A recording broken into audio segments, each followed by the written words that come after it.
کوئی مصیبت نازل نہیں ہوتی مگر اللہ کے حکم سے، اور جو شخص اللہ پر ایمان لاتا ہے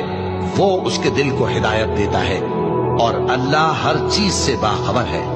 اور اللہ کی اطاعت کرو اور اس کے رسول کی اطاعت کرو، بس اگر تم منہ پھیر لوگے تو ہمارے پیغمبر کے ذمے تو صرف پیغام کا کھول کھول کر پہنچا دینا ہے۔ اللہ جو معبود برحق ہے،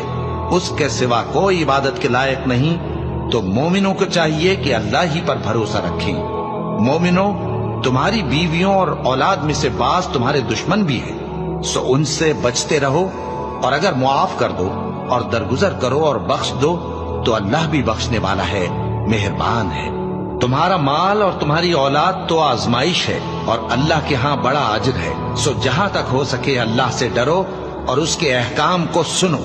اور اس کے فرمانبردار رہو اور اس کی راہ میں خرچ کرو، یہ تمہارے حق